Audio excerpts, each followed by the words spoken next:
Welcome back to Real America. Time now to get real. And what a week it has been in our nation, folks. A week like no other. And I must say, I'm pretty disgusted. Like I'm sure millions of you are.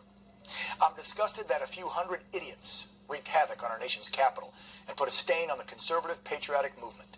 I'm disgusted that an Air Force veteran and a Capitol police officer lost their lives along with 3 other Americans. And today, I'm even more disgusted that Democrats and even many Republicans are now blaming the entire tragic turn of events on our president. Get real.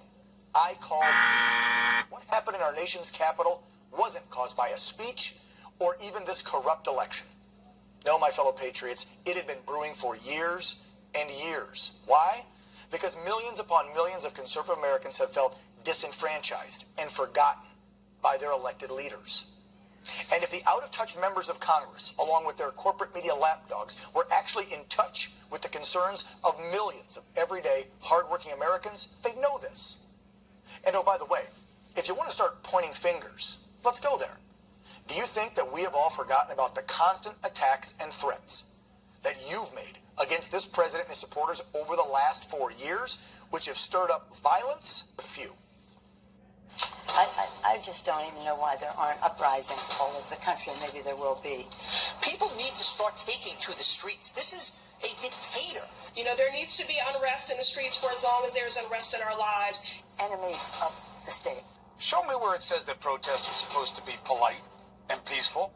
Do something about your dad's immigration practices, you feckless.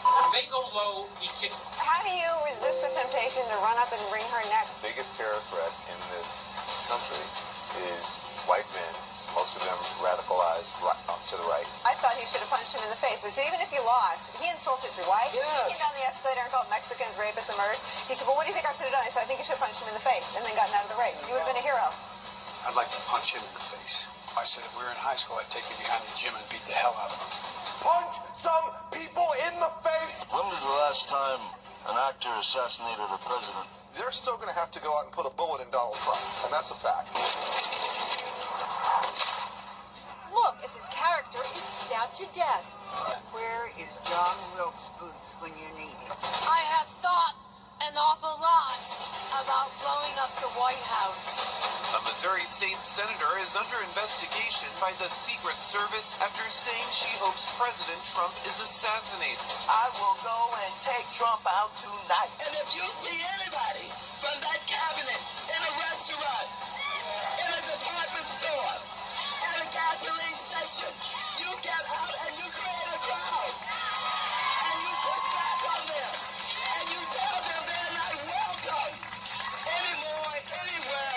And sadly, the domestic enemies to our voting system and our honoring our Constitution are right at 1600 Pennsylvania Avenue. They're not going to stop before Election Day in November, and they're not going to stop after Election Day.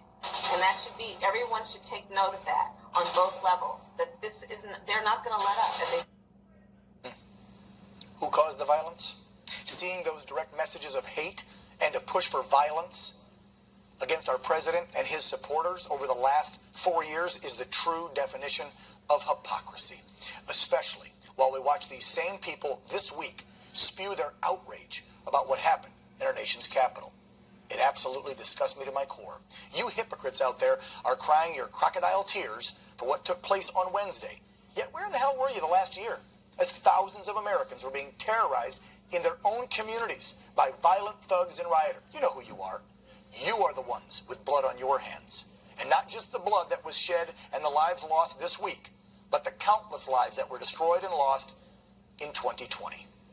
And now today, both sides of the aisle, with the few exceptions on the right, are now screaming for the president to resign or be impeached. I would totally expect this from the Democrats. But now you have Republicans joining in with this nonsense. Really? Where's your backbone? Where's your grit? I'm speaking to you, Romney, McConnell, Graham, the list goes on. This president has done something that you lifelong globalist politicians have long forgotten to do. He puts us first. His policies put America first. And for the past 4 years, you've remained in power only because you've been clinging to his coattails. Well, guess what? I want to let you in on a little secret. The millions of Americans who have supported this president won't forget your actions. And as far as the members of the GOP now so worried about trying to save or reconstruct your party, how dare you? Don't you get it yet? We don't care about your damn party. The two-party system is broken. That's why Donald J. Trump was elected. How quickly you forget. So while you're scrambling, Rand Paul and others, to rebuild the GOP, remember this. We had a president who remembered his duty